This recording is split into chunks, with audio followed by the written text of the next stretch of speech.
Olá, bem-vindos a mais uma conversa.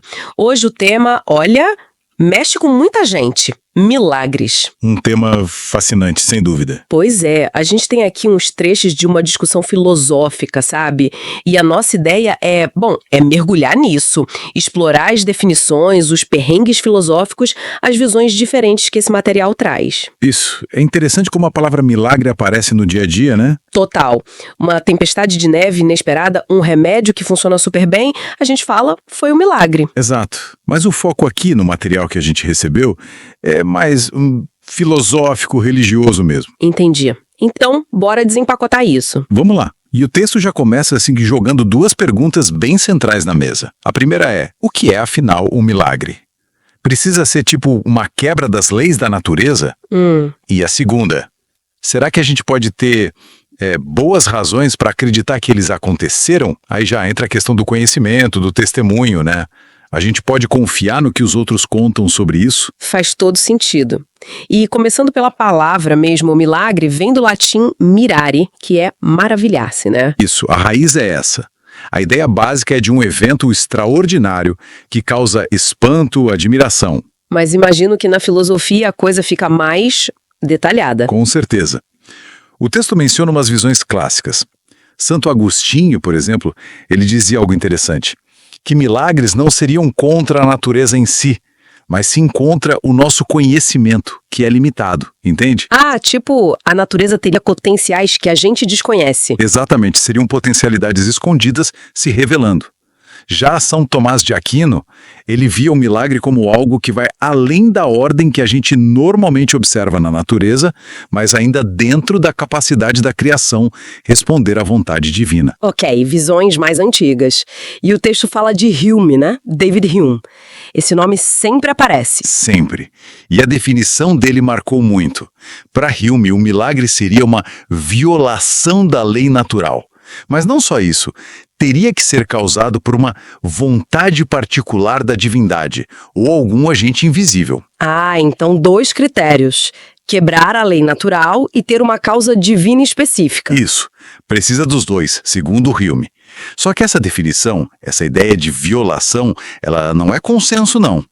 O material cita R.F. Holland, por exemplo. E o que ele dizia? Holland argumenta que o milagre pode muito bem acontecer sem violar nenhuma lei natural. Poderia ser uma coincidência, sabe? Mas uma coincidência tão significativa do ponto de vista religioso que é interpretada como milagre. Entendi, tipo aquele exemplo da criança no trilho do trem. Pode ser por aí. O texto também lembra que no Novo Testamento muitas vezes se usa a palavra grega semeion, que significa sinal. O foco seria mais na mensagem, no significado, do que necessariamente na quebra de uma lei física. Interessante. Então não é só sobre quebrar regras físicas, mas sobre o que aquilo significa para a pessoa ou para a comunidade. Exatamente. E isso, claro, conecta muito com a visão de mundo de cada um, né? Com certeza. Quem acredita no sobrenatural, num Deus que pode intervir no mundo, para essa pessoa talvez milagres sejam mais plausíveis.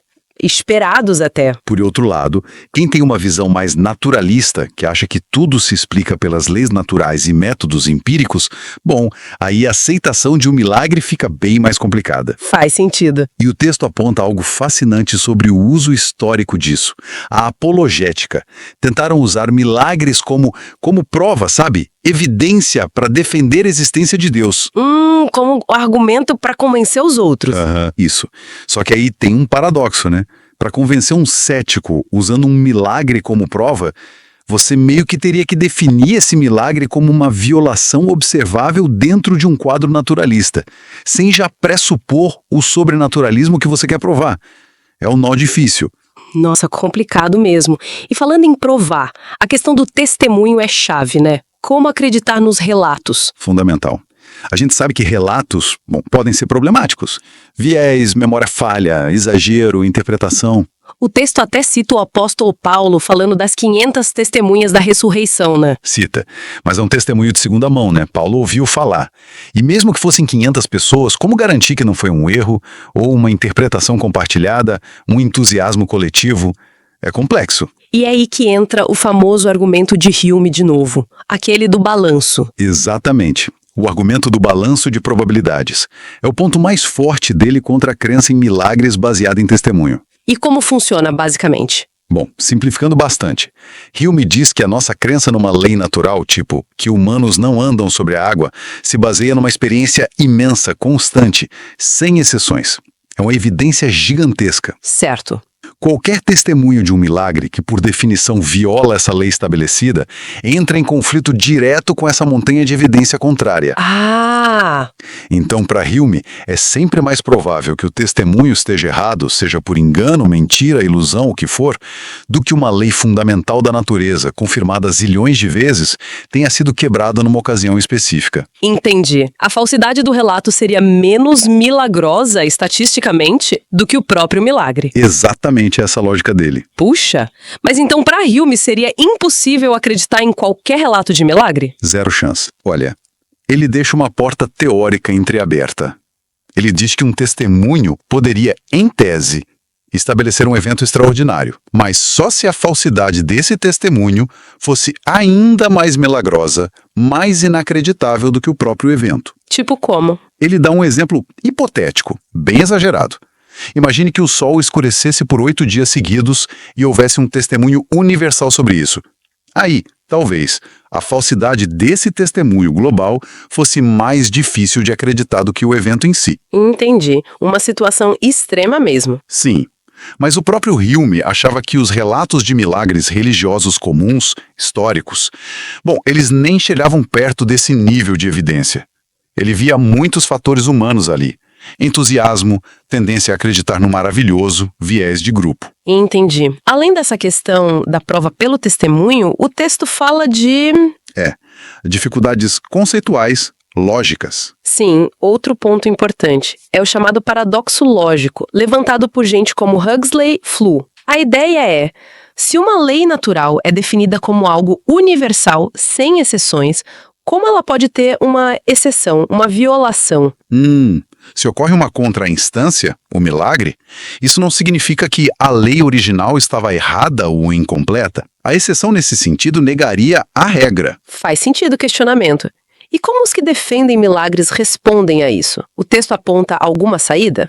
Aponta algumas.